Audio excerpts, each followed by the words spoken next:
Hello everyone, welcome back. आज के video में हम बात करेंगे इनकाउंटर के बारे में। इस वीडियो में हम देखेंगे इनकाउंटर क्या होता है, इनकाउंटर को कैसे जस्टिफाई किया जाता है, इनकाउंटर से रिलेटेड लॉज क्या हैं और इनकाउंटर के बाद क्या क्या गाइडलाइंस हैं। अगर कोई फेक इनकाउंटर होता है तो ऐसे में कौन कौन सी प्रोसीजर्स होते हैं जो फॉलो किए जाने चाहिए और किए जाते हैं। तो चलिए शुरू करते हैं। इंडियन लीगल सिस्टम में इनकाउंटर को कहीं भी लीगल नहीं बताया गया है या फिर कहीं भी किसी भी पुलिस ऑफिसर को ये अथॉरिटी नहीं दी गई है कि वो किसी व्यक्ति को गोली मार दे या किसी भी तरह से उस पर हाथ उठाए, उसके साथ मार पिटाई करे। लेकिन इंडियन पिनल कोड में दिए गए right to private defence police वालों को भी मिलते हैं और कुछ स्पेसिफिक राइट्स होते हैं जो अरेस्ट के दौरान दिए जाते हैं। वो पुलिस वालों को एक्स्ट्रा स्पेसिफिकली दिए जाते हैं ताकि किसी को भी अरेस्ट अगर वो करने जाते हैं तो ईजिली हो जाए। किसी भी तरह के इंजरी या इनकाउंटर को जस्टिफाई करने के लिए सिर्फ दो ही ऑप्शन बचते हैं। पहला होता है राइट टू प्राइवेट डिफेंस और दूसरा होता है राइट टू यूज़ फोर्स।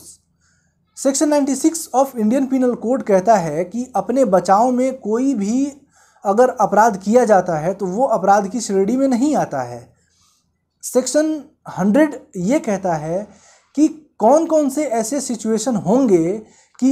आप किसी व्यक्ति को मार सकते हैं, जान से मार सकते हैं, जिसमें बताया गया है कि अगर आपको हत्या का अंदेशा हो, अपनी जान का खतरा हो, अगर ग्रीवियस हर्ट का खतरा हो और अगर रेप का खतरा हो, अननेचुरल लस्ट का खतरा हो या फिर रॉन्गफुल कन्फाइनमेंट, किडनैपिंग, एब्डक्शन या एसिड अटैक का खतरा हो, तो ऐसे सिचुएशन में आम आदमी किसी दूसरे व्यक्ति को जान से मार भी सकता है। तो यही अधिकार पुलिस वालों को भी मिलता है और वो अपने प्राइवेट डिफेंस में किसी का इनकाउंटर भी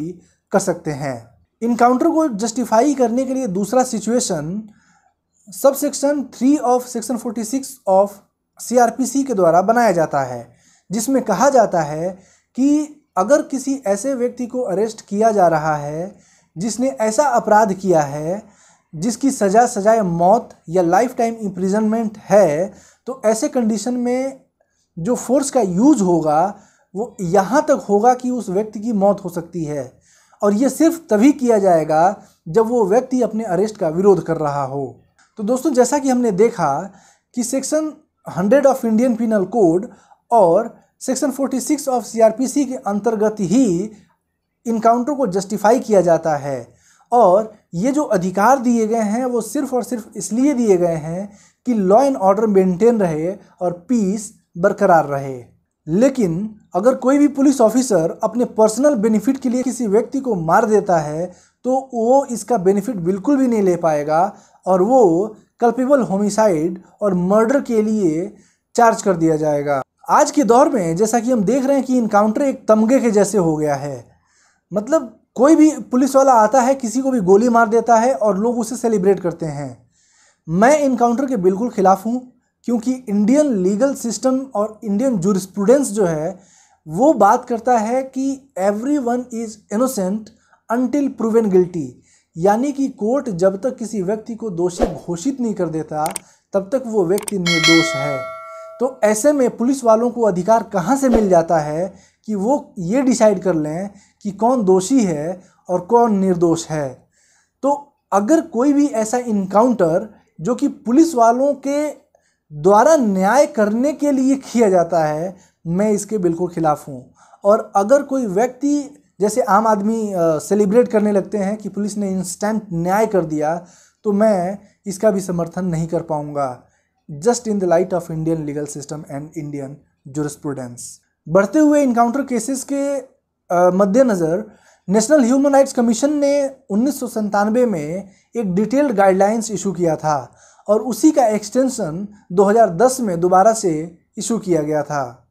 जिसमें ये स्पेसिफाई किया गया कि अगर कोई भी इनकाउंटर होता है तो उसमें तत्काल FIR दर्ज कर ली जाएगी और उसमें इमीडिएट इन्वेस्टिगेशन शुरू किया जाएगा और इस इन्वेस्टिगेशन को किसी दूसरी इन्वेस्टिगेटिंग एजेंसी के द्वारा किया जाएगा जिस इन्वेस्टिगेटिंग एजेंसी से इनकाउंटर करने वाला ऑफिसर बिलोंग न करता हो। उसके बाद से ये भी प्रावधान है कि जिस व्यक्ति का इनकाउंटर हुआ है उसके डिपेंडेंट्स को कंपनसेशन प्रोवाइड किया जाए। एनएचआरसी के गाइडलाइन में ये भी स्पेसिफाई किया गया कि अगर किसी व्यक्ति के द्वारा किसी भी एनकाउंटर के खिलाफ कंप्लेंट फाइल की जाती है तो ऐसे में सीआरपीसी की धारा 176 के अंतर्गत मजिस्ट्रियल इंक्वायरी कराई जाए और सेक्शन 190 ऑफ सीआरपीसी को भी इन्वोक किया जाए, जिसका अर्थ ये होता है कि मजिस्ट्रेट इस पूरे मैटर का संज्ञान लेगा और मजिस्ट्रेट की देखरेख में ही इंक्वायरी को कंप्लीट किया जाएगा। अगर कोई भी इनकाउंटर होता है और अगर आपको लगता है कि इनकाउंटर फेक है तो ऐसे कंडीशन में आप अपने नियरेस्ट पुलिस स्टेशन में एक रिटन कंप्लेंट फाइल कर सकते हैं सीआरपीसी की धारा 154(1) के अंतर्गत। दोस्तों, अगर पुलिस स्टेशन आपकी एफआईआर को दर्ज नहीं करता है तो इसके अगेंस्ट में आप एसपी ऑफिस में कंप्लेन कर सकते हैं सीआरपीसी की धारा 154 सबसेक्शन 3 के अंतर्गत। और अगर एसपी ऑफिस में भी आपकी सुनवाई नहीं होती है तो सीआरपीसी की धारा 156(3) में आप मजिस्ट्रेट के सामने कंप्लेन कर सकते हैं। और अगर ये इनकाउंटर पुलिस कस्टडी के दौरान हुआ है या लॉकअप में हो गया है तो ऐसे में ये ऑप्शन आपके पास अवेलेबल है कि आप सीधे हाई कोर्ट या सुप्रीम कोर्ट में रिट पिटीशन में चले जाएं। जैसा कि D Basu versus state of West Bengal में माननीय सुप्रीम कोर्ट ने कहा है कि किसी भी तरह का टॉर्चर इंक्लूडिंग डेथ या रेप ये सारे आर्टिकल 21 का वायलेशन है और फंडामेंटल राइट के वायलेशन के अगेंस्ट में 226 और आर्टिकल 32 में जाने का अधिकार हर व्यक्ति को प्राप्त है। अगर हम इस पूरे वीडियो को समराइज़ करें तो ये कहेंगे कि किसी भी पब्लिक ऑफिसर को किसी भी व्यक्ति को इंजर करने का, घायल करने का या जान से मार देने का कोई अधिकार नहीं है, लेकिन सिर्फ प्राइवेट डिफेंस में और right to use of force में ये इंजरी अगर हो जाए या फिर अगर इनकाउंटर करने की नौबत आ जाए जहाँ पे बहुत ही एक्सट्रीम केस हो जाए तो ही ये जस्टिफाइड है।